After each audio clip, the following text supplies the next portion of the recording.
Hello guys, welcome to our छोटा सा प्यारा सा यूट्यूब चैनल जिसमें मैं पढ़ाती हूँ टेक्सटाइल। अगर आपको इंटरेस्ट है टेक्सटाइल में तो मेरे चैनल को विजिट करो, सब्सक्राइब करो।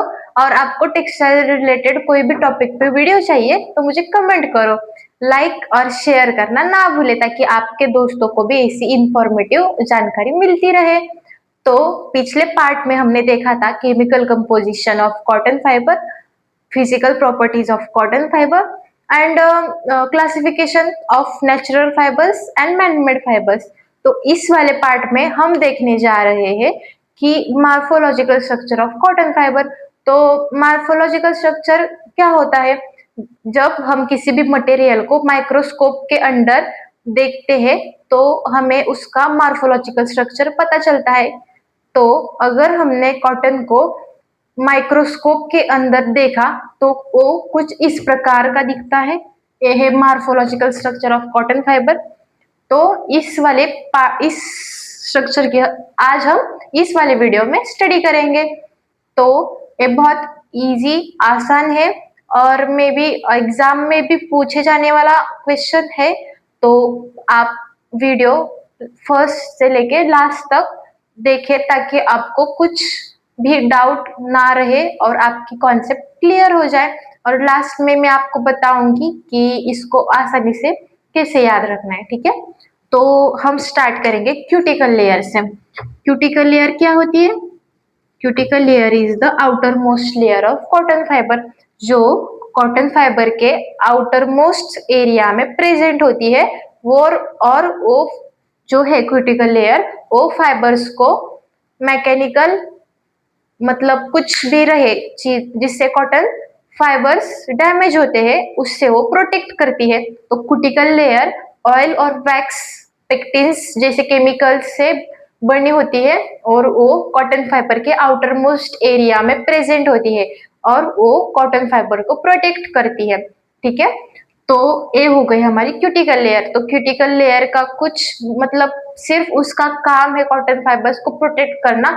व्हेन जब उसकी ग्रोथ हो रही होती है, इफ उसकी ग्रोथ पूरी हो गई होगी तो क्यूटिकल लेयर का काम कुछ नहीं है, फिर वो मतलब डिग्रेड हो जाएगा। और रही बात कॉटन फाइबर्स की, उसको हम लेकर स्पिनिंग प्रोसेस के लिए जाते हैं ताकि हम उससे यार्न बना सके। तो ये cuticle layer the outer most area of cotton fibre. उसके बाद जो ये दो लेयर है P1 and P2 is the primary wall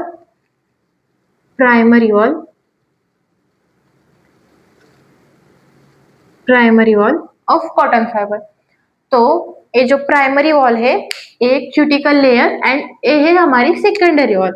secondary wall के बीच में जो वॉल प्रेजेंट है वो है हमारी प्राइमरी वॉल। तो प्राइमरी वॉल जो सेल्यूलोज फाइबर्स कुछ है हमारे कॉटन में वो कंजिस्ट करती है 20 to 30%, only 20 to 30% he fibre secondary wall में प्रेजेंट होते हैं एंड वेरी थिन होती है। और सेकेंडरी वॉल जो है हमारी S1 एंड S2, इसमें सेल्यूलोज और फाइबर्स दोनों की मात्रा जो है वो ज्यादा होती है। एंड ये जो पार्ट है हमारा वो है हमारा ल्यूमेन। और ये जो रेड कलर से मैंने इंडिकेट किया है सेंटर, ये हमारा मेन एक्सिस।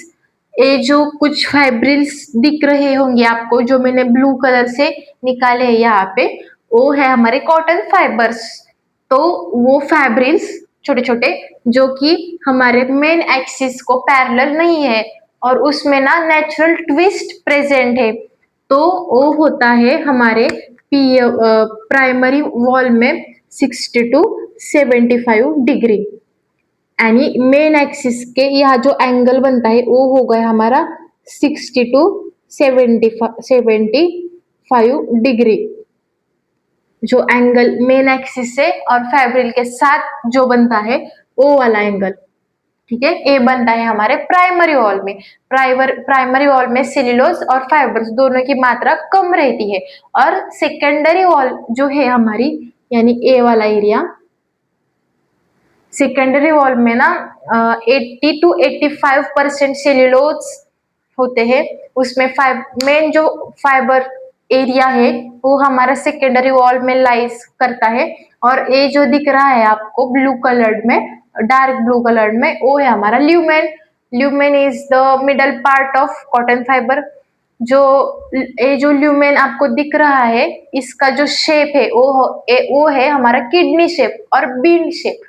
तो cross sectional area of cotton fibre, उसको हम बोलते हैं किडनी शेप और बीन शेप, क्योंकि कॉटन फाइबर के बीच में ना ल्यूमेन होता है और उसका जो शेप है, क्रॉस सेक्शनल शेप, वो है किडनी शेप और बीन शेप। आपको बिल्कुल भी भूलना नहीं है। हमारे कॉटन फाइबर का जो क्रॉस सेक्शनल एरिया है वो है किडनी शेप और बीन शेप। और उसमें क्यूटिकल लेयर, प्राइमरी वॉल और सेकेंडरी वॉल लाइज करती है। तो सेकेंडरी वॉल में जो ए फाइब्रिल्स आपको दिख रहे हैं ब्लू कलर में, वो जो S1 है, ए वाला एरिया, S1 में जो कुछ फैब्रिल्स है वो हमारे 30 to 45 डिग्री मेन एक्सिस को एंगल बनाते हैं। और S2 में यानी सेकेंडरी वॉल के अपर पार्ट में, ए वाले पार्ट में, ए वाले हिस्से में कुछ 20 to 25 डिग्री तक एंगल बनाते हैं यहाँ पे फाइब्रिल्स, माइक्रो फाइब्रिल्स। और ये हमारा lumen, middle part of cotton fibre, जो कि ब्राउन या फिर डार्क कलर का होता है। और हमारा जो कॉटन फाइबर है इतना सेकेंडरी वॉल, प्राइमरी वॉल, तो वो ऑफ वाइट या फिर येलो, पेल येलो कलर का होता है। तो ये सबसे डार्क कलर का होता है। क्यूटिकल लेयर डिग्रेड हो जाता है कॉटन फाइबर को हमने हार्वेस्ट करने के बाद। तो ये जो है हमारा पूरा cross sectional area of cotton fibre है, जिसमें हमने देखा cuticle layer, primary wall, secondary wall और ल्यूमेन। ठीक है। अगर ल्यूमेन का जो साइज है ए वाला वो छोटा है तो हम ऐसा मानेंगे कि हमारे कॉटन फाइबर्स जो है वो मैच्योर्ड हो गए हैं। If cotton fiber is matured, then cross sectional area of lumen is less. If our cotton fiber is unmatured, अगर हमारे cotton fiber unmatured है तो cotton fiber का जो lumen है, lumen का जो एरिया है वो बड़ा रहता है। अनमेच्योर्ड होने के बाद lumen बड़ा रहता है और फाइब्रिल्स छोटे होते हैं। और मैच्योर्ड कॉटन फाइबर में फाइब्रिल्स जो है वो बड़े रहते हैं और ल्यूमेन का जो एरिया है वो छोटा रहता है। ठीक है। तो हमने अभी स्टडी किया morphological structure of cotton fibre. तो आपको पूरा जो है प्राइमरी और सेकेंडरी और ल्यूमेन, क्यूटिकल लेयर अच्छे से समझा होगा। इसके जो नोट्स है वो मैं टेलीग्राम चैनल पे अपलोड कर दूंगी, आप ज्वाइन हो जाना टेलीग्राम में। उसमें सिर्फ मैं आपको नोट्स प्रोवाइड करूंगी और इसमें सिर्फ मैं आपको कॉन्सेप्ट क्लियर करना चाहती हूँ ताकि आपको कोई भी कंफ्यूजन ना हो इस वाले पार्ट पे। और मैं यहाँ पे नोट्स आपको नहीं दे सकती बिकॉज ऑफ टाइम लिमिट्स। कुछ मतलब टाइम लिमिट्स तो है नहीं, पर आपको भी वीडियो देखने में बोर ना हो और जल्दी से 5-6 मिनट में पूरा आपका कॉन्सेप्ट क्लियर हो जाए, इसीलिए मैंने छोटे वीडियो में आपको ज्यादा से ज्यादा इंफॉर्मेशन देने की कोशिश की है। तो मिलते हैं अगले पार्ट में। मुझे स्टार्टिंग से अभी तक देखने के लिए धन्यवाद। Thanks for watching. बाय।